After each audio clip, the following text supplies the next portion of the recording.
ఇవాళ కాకరకాయ ఫ్రై మాత్రం ఒక రేంజ్లో ఉందండి. ఎందుకంటారా? ఫస్ట్ ఆఫ్ ఆల్ ఎందుకో చెప్తాను. ఫస్ట్ అయితే నెయ్యి వేసుకుంటాను, ఇక్కడ కూడా వేసుకుంటాను. పప్పు, ఇది 3 ఆకుకూరల పప్పు, 3 ఆకుకూరలు కలిపిన పప్పు అండి ఇది. దీని గురించి మళ్ళీ వస్తాను. ఇదైతే తెల్ల కాకరకాయలతో చేసిన, నేను ఎప్పుడు చూడలేదు. నేను గ్రీన్ చూశాను తప్ప నేను ఎప్పుడు తెల్ల కాకరకాయలతో చూడలేదు. సో తెల్ల కాకరకాయలతో చేసిన ఫ్రై, శనగపిండి బియ్యం పిండి పెట్టి చేశాను.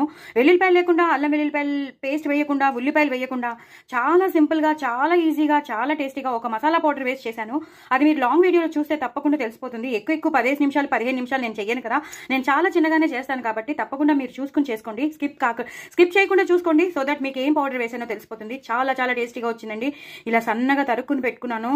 ఈ వేగా ఏమో శనగపిండి బ్యాటర్లో నూనెలో బాగా వేగి అదిరిపోయింది. కూర ఫ్రై మాత్రం అదిరిపోవడంలో ఇంకా చెప్పలేను, అంత బాగా అదిరిపోయింది. నా నోరు ఊరిపోతుంది. చాలా చాలా టేస్టీగా వచ్చిందండి. కాకరకాయ ఫ్రై మాత్రం చాలా చాలా మంచిది. కాకరకాయ డయాబెటిక్ పేషెంట్స్కి మంచిది. అలాగే గట్ హెల్త్ చాలా బాగుండాలన్నా, మన డైజెషన్ సరిగ్గా అవ్వాలన్నా, మనలో ఏమైనా బ్యాక్టీరియల్ ఇన్ఫెక్షన్స్ ఏమైనా ఉంటే అవి పోవాలన్నా తప్పకుండా ఈ కాకరకాయ ఫ్రై అనేది మనం తప్పకుండా తీసుకోవాలి. కనీసం వీక్లీ ట్వైస్ కానీ థ్రైస్ కానీ కంపల్సరీ మనం తీసుకోవాలి. కాబట్టి కాకరకాయ తీసుకోండి, తినండి, చాలా టేస్టీగా చేసుకోండి, అదిరిపోతుంది. ఎప్పుడు రొటీన్గా కాకుండా ఇలా చేసుకుని తినండి, అదిరిపోతుంది. నిజంగా మీరు నాకు చేసుకుని కామెంట్ బాక్స్లో ఎవరు పెట్టట్లేదు, ఎందుకండి పెట్టండి, చాలా బాగుందని పెట్టండి. సో దట్ నాకు కూడా మోటివేట్ అవుతుంది. ఓహో చేయాలా వద్దా, నేను పంపించాలా, షేర్ చేయాలా వద్దా, మీకు ఎలా నచ్చుతున్నాయో మాకు తెలుస్తుంది కదండి. సో అందుకే నేను చెప్తున్నాను, కామెంట్ బాక్స్లో పెట్టండి, ఇలా చాలా బాగా వచ్చిందని పెట్టండి. ఎందుకంటే నేను మాక్సిమం బాగా ఉన్నవే నేను మీకు షేర్ చేస్తానని కూడా మీకు తెలుసు. చాలా చాలా బాగా వచ్చిందండి, అదిరిపోయింది. ఆ శనగపిండి వేసిన మూలాంచి కమ్మదనం అదిరిపోయింది.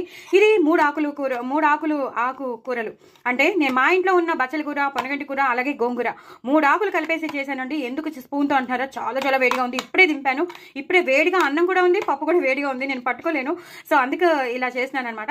సో చాలా చాలా 3 ఆకులు కలిపి వెల్లుల్లిపాయ పోపు పెట్టకుండా ఇంగు పోపుతోనే చాలా చాలా టేస్టీగా ఎంత బాగా చేసుకోవచ్చో నేను దీని వీడియో షేర్ చేస్తున్నాను. ఎందుకంటే శ్రావణ మాసం కదా, అందుకే నేను వెల్లుల్లిపాయ వేయట్లేదు, మాక్సిమం వేయను.